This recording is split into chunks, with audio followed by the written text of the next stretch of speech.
So today, guys, we're going to talk about knowing your competition, understanding competitors' policies, and how to compare our policies to all the other policies that you can find online or that your clients might have. Couple questions to ask you guys before we get started, and feel free, just whoever, to unmute yourselves and just shout it out. If you didn't have the iPad in front of you, and if you did not have a brochure in front of you, could you tell me exactly what benefits we offer and how much we pay out for each benefit? Most of them, probably. Okay, well, that's good. Most of them, awesome. Yeah, I would say most of them. Some. Okay, okay, well, that's good.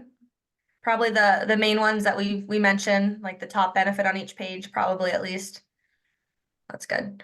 So those of you who have been here for a couple weeks, definitely, some of y'all have gone to 101 already, you've been here for a while. So at that point, I would definitely expect that. If you're brand new, you guys, you probably don't really know our benefits that well yet. And that's okay, because you're still new. All of you who have come through Sales Academy with me, or if you were here before I was teaching Sales Academy, you listened to the episode on the Elevators podcast, If It Stays, It Pays with Austin Nice, then you will all have access to the Google Drive of competitor policies that was shared there. And if you came through Sales Academy with me, I share that to you guys for part of one of your day resources. But how many of you guys have taken some time outside of field hours to look over that Google Drive of competitor policies and gotten familiar with the competition?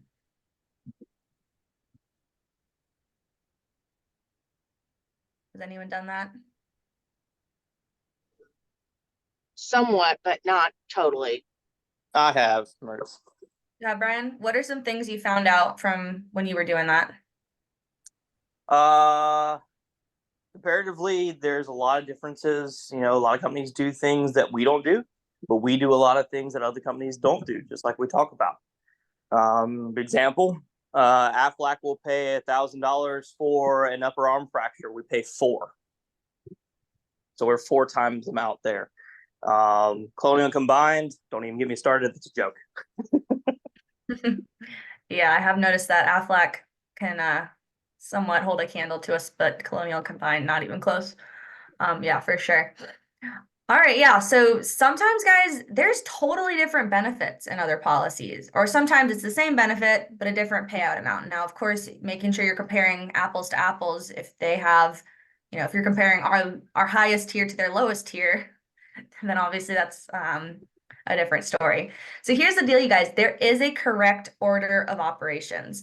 So if you're not very familiar first with our own benefits, then how are you going to be able to interpret and understand how a competitor is different?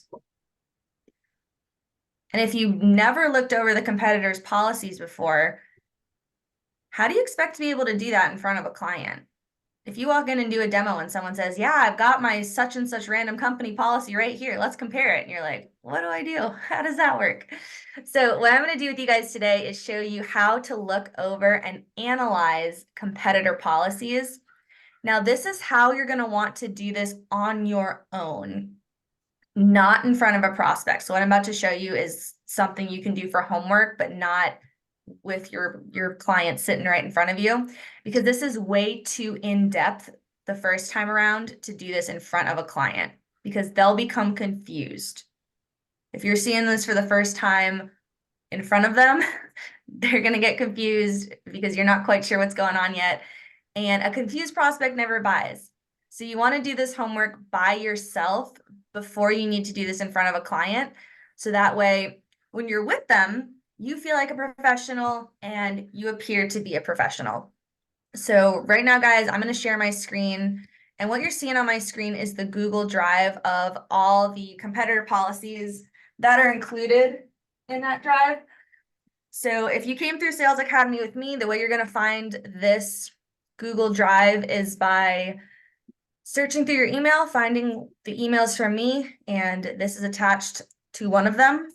If you did not come through Sales Academy with me, you can find this on the Elevators podcast under the If It Stays, It Pays episode. It's in the show notes. So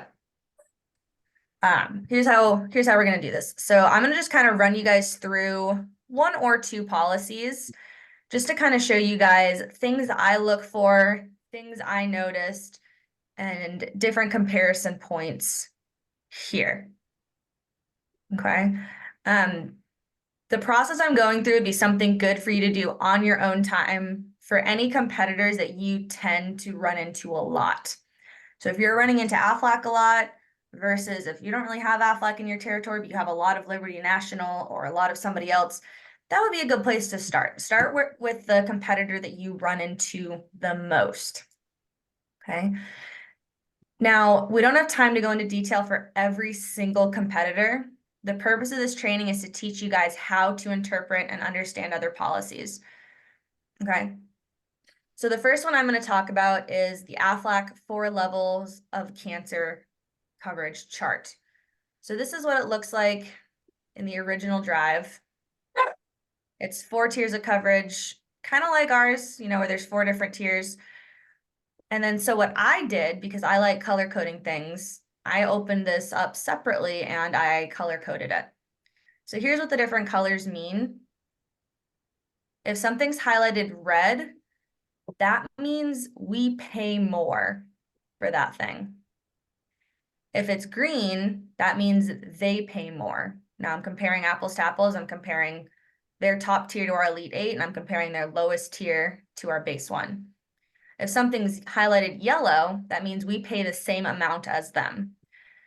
And then if something's highlighted purple, that means it's a totally different benefit that we don't even offer, but they do. So I can't really compare it to one of our things. Okay. So couple things right off the jump. So you want to start with benefits that we offer. There's really no sense in comparing something we don't offer to what we have. So we offer a cancer wellness benefit. We offer payouts for screenings. Our top tier, you can just compare it to 1 tier and then it'll kind of all fall in place from there. But our top tier pays out up to $240 a year. For those, they pay up to $100 per year. Initial diagnosis benefit, we pay $6,000 at Elite 8, $3,000 for Preferred 4, kind of goes down from there. So they also pay $6,000 for their initial diagnosis benefit at their highest tier, but they actually pay double if a child is diagnosed. So they've got us beat on that for sure.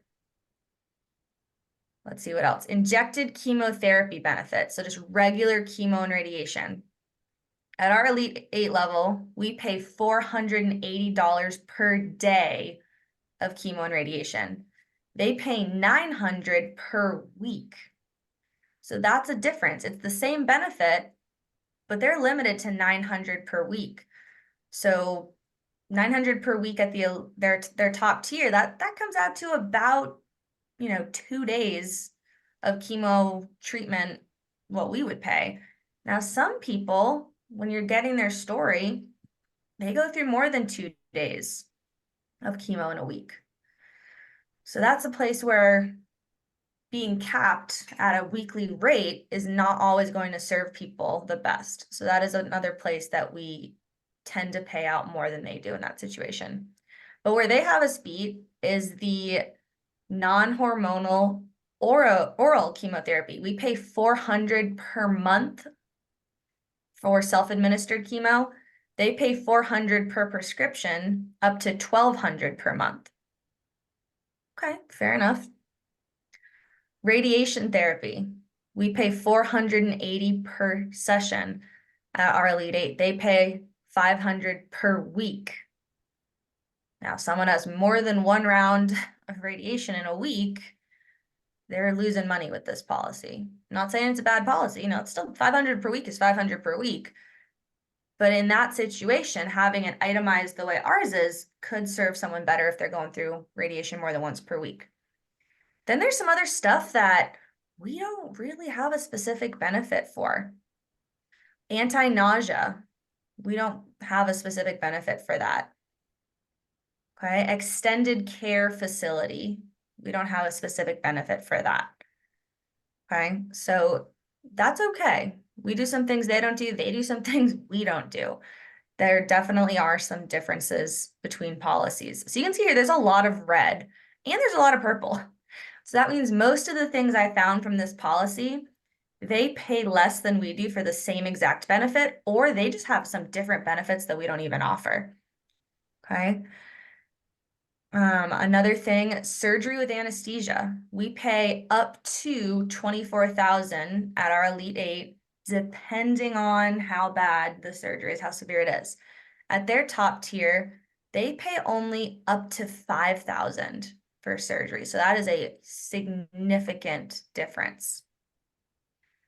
For skincare surgeries, they pay only up to 600 at their top tier. We pay $2,000 for a second surgical opinion with no lifetime limits. At their top tier, it's 300 per day for a second surgical opinion. For our hospitalization at our Elite 8, we pay 800 per day. They pay 300 per day at their top tier, and a child is 375 per day. So we still more than double at our top tier. And they also have an additional payout when it's hospitalization for 30 days or more, where the insured or spouse is 600, the child is 750 per day. We still pay more than that, but they're definitely a lot closer to us in that situation. But that's another way we're a little different. Their benefits, sometimes it's like, well, if you're in the hospital for more than 31 days, then we'll kind of up your payout. But ours is kind of just the same throughout. So that's a difference for sure. But there's all kinds of things in here, guys. Their reconstructive surgery following a mastectomy is pretty much the same as ours. So that's cool. And then they have some optional riders. So there is a return of premium benefit rider available.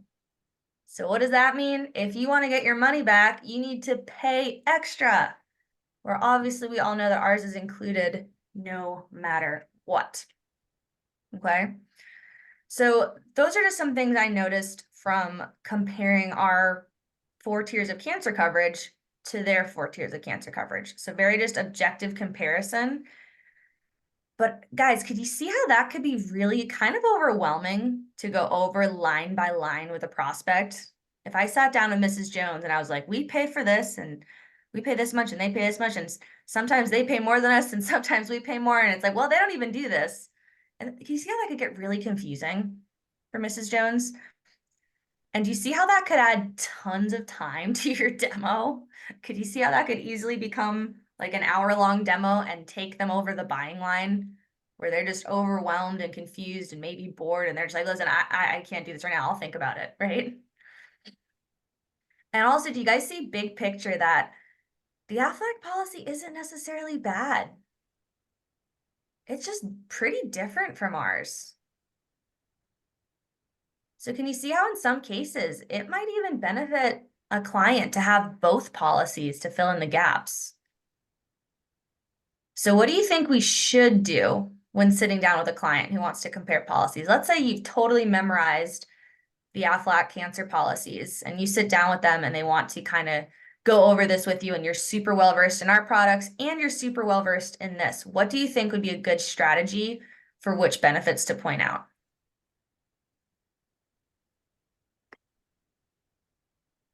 Which ones that Aflac doesn't offer? Yep, that would be a good one. What else? Point out the return of premium being optional to them versus Yep. ours.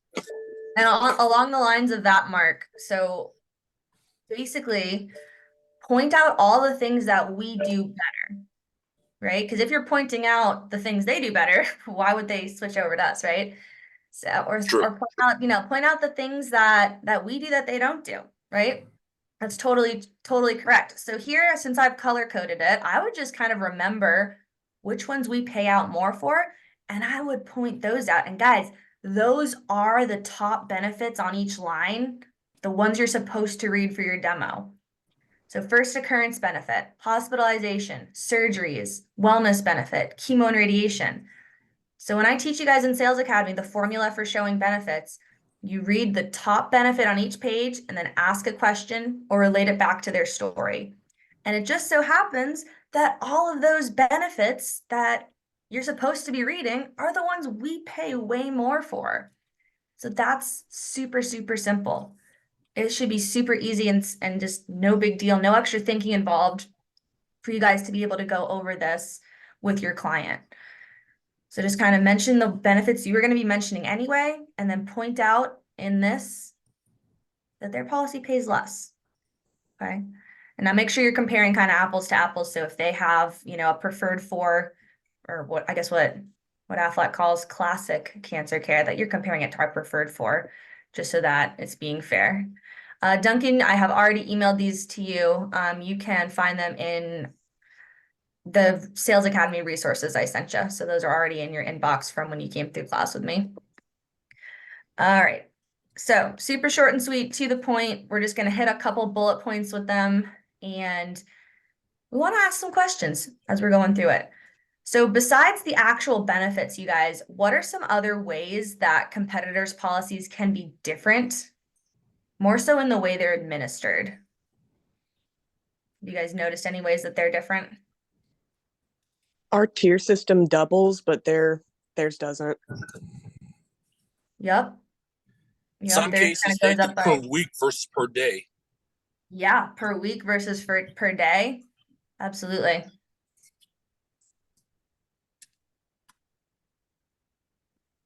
So thinking even not so much just the policies, you guys, have you guys run into anybody who has Aflac already and asked them some questions about it?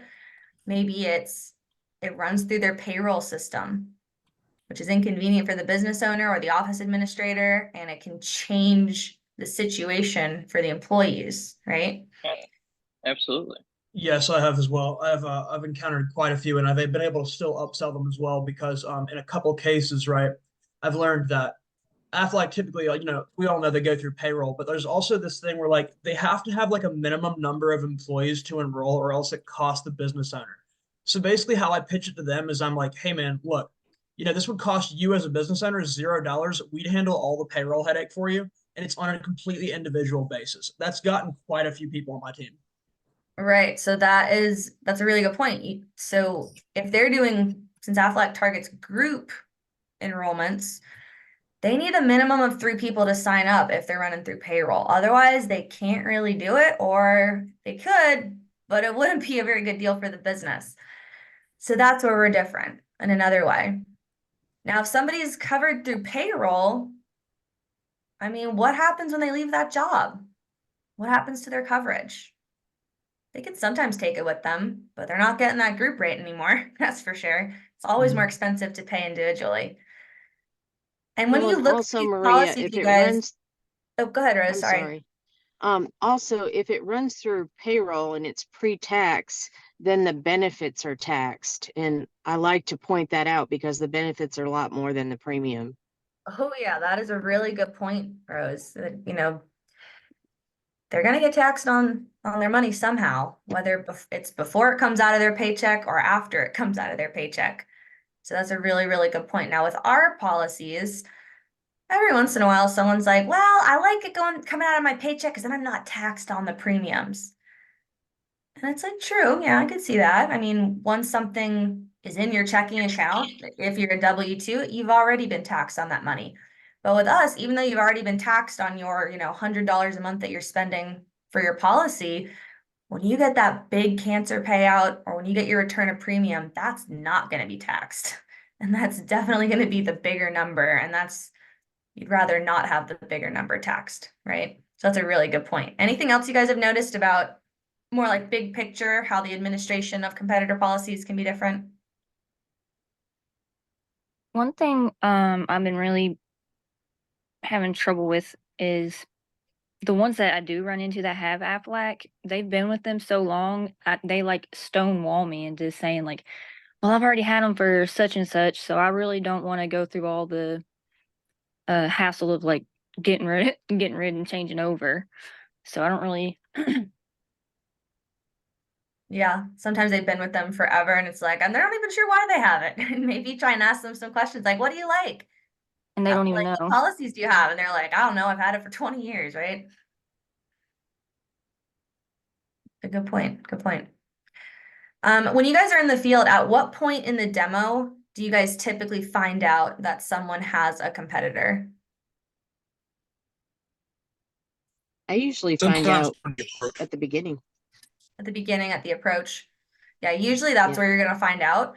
And then sometimes they'll sit down with you and you're going through it, and then maybe right around the critical questions, you say, or critical question 2, you're like, so as of today, other than savings or selling assets, what would be your backup plan? They're like, well, my Aflac policy. And you're like, oh, why didn't you tell me about that already, right? Every once in a while, that'll happen too. So if you're not sure what to say to someone when they have a competitor, there's a section on page 33 of your script that goes over it.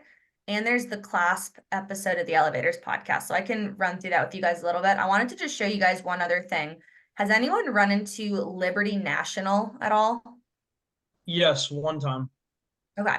So Liberty National can be kind of confusing because if you look at their logo, it's kind of similar to ours, isn't it? Because they're owned by Globe Life. They're just a different division. They're like our sister company, basically. So sometimes you'll run into where people are like, oh, we already have you guys. And then you'll say, oh, cool. What do you have? And then they maybe pull out a brochure and you're like, oh, that's not us, right? But they're like, what do you mean? It's the same logo. Of course it's you guys. So they get a little confused there. So a little bit different with their accident policy. So I did the same thing. First of all, you can see there's far fewer benefits in their accident policy than there is in our accident policy. So I did the same thing. So the red highlighted stuff means they pay less than we do. The green highlighted stuff means they pay more than we do. Yellow means they pay the same as us. And purple means it's a totally different way they do things.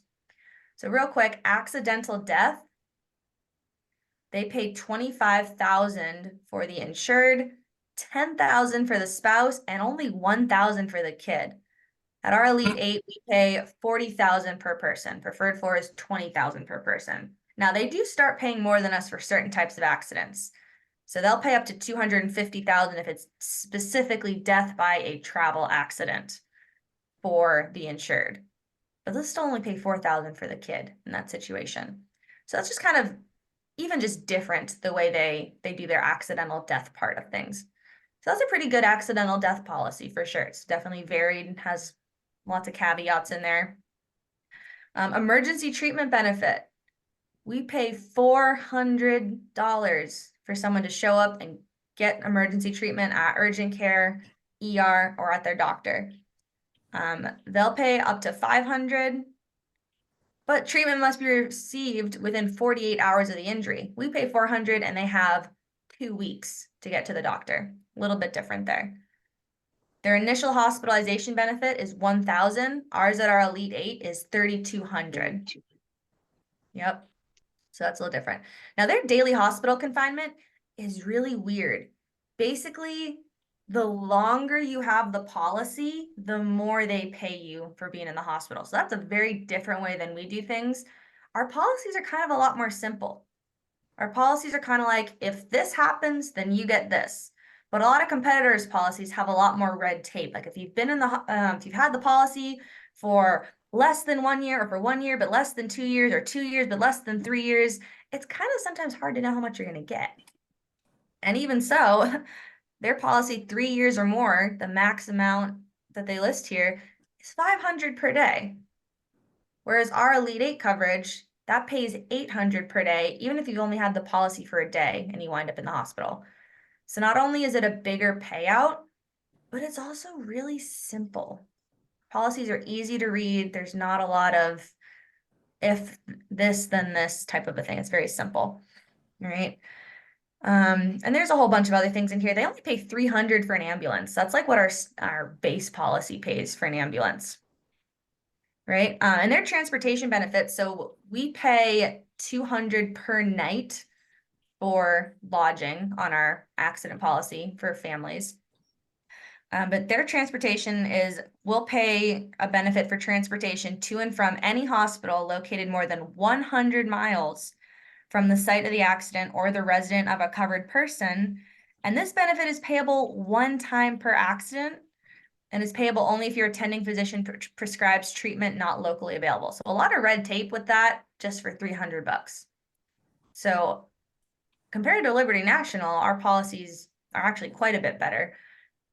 And they don't do return of premium at all. It's not even an option. They have a waiver of premium option where if somebody's been in the hospital for 30 days, they don't have to pay their premium, which is nice, but they don't get their money back if they stay healthy. So just because it's the same logo, don't let that confuse people. You just say like, oh, cool, you work with Liberty National? They're actually our sister company. That's awesome. So the difference between us and them, they specialize in life insurance and they do a little supplemental on the side. We are the opposite. We specialize in supplemental and we do a little bit of life on the side. But if you liked working with them, you'll love what we do. Let me show you right here. And you just transition right over into that sit down. So that's the only two that I've personally highlighted, took my own time to do this. I would encourage you guys, you all have this Google Drive or you know how to find it. I would encourage you guys, take some time, go through whichever competitor you run into the most and do your own highlighting, make your own notes, and you can even save it in your iPad with your highlights and your notes so that when you do come in contact with someone who has that, you can just pull it up on your iPad and compare it right there and you know which ones to point out. If you're running into a competitor that's not in this folder, because this one doesn't have that many, it pretty much just has a couple, you can always search that company .pdf. So like, if let's say I'm looking for the Aflac accident policy, I would say Aflac accident policy .pdf. Yeah. Make sure you do .pdf, otherwise you'll just get like ads and stuff like that. But that is what you're going to want to do to find some of that stuff. Any questions so far? I have a quick question, Maria. I was just curious, do you know what states these benefits are for? Because I know that some of the benefits differed state to state with our policies, but I don't know if it's the same with other companies. So the Liberty National policy I was just reading was Texas, and then I'm not sure about the Aflac, but very possibly that would be likely. Okay. And then the other question that I had was, my trainer said something about not being able to switch people over in certain policies of Liberty National because it is our sister company. Like if they have their certain policy, we can't get them to buy ours. Is that true? So they can have more than one policy, but corporate frowns upon us canceling Liberty National because as far as corporate is concerned, Globe Life is Globe Life and they don't care if someone has Liberty National or Family Heritage. They're like, hey, they're covered. It's all good. It's all the same, even though it's a little different.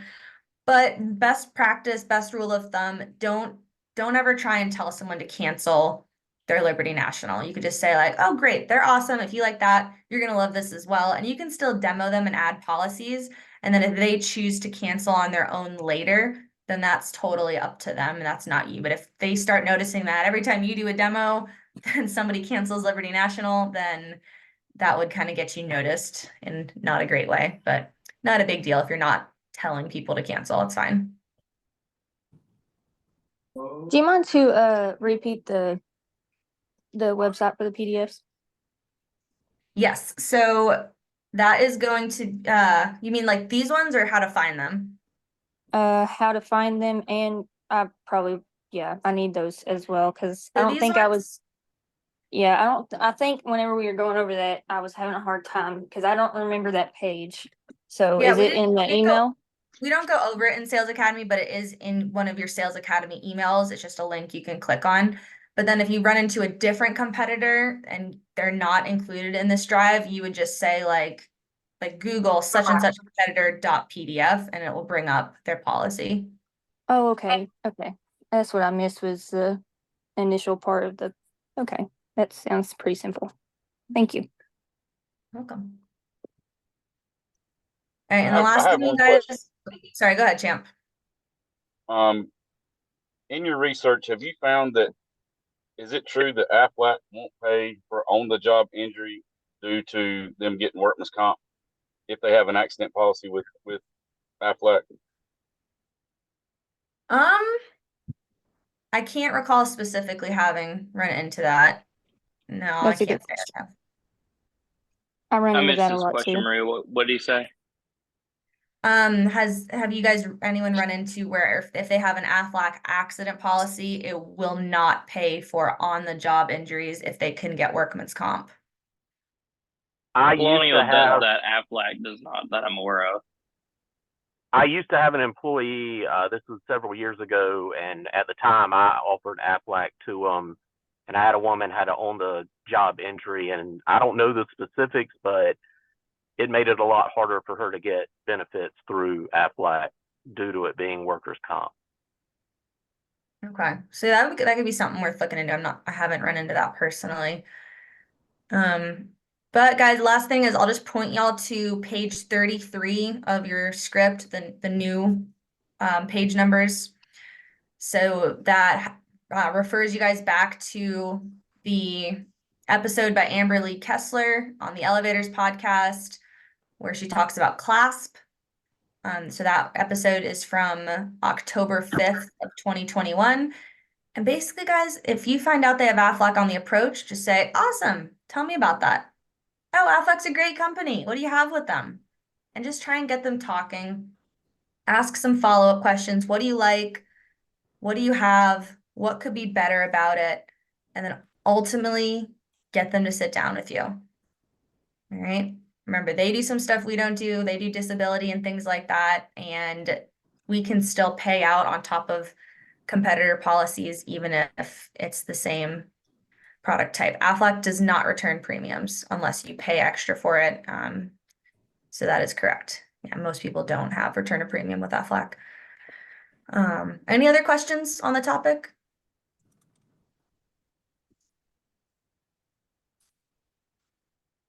Alrighty.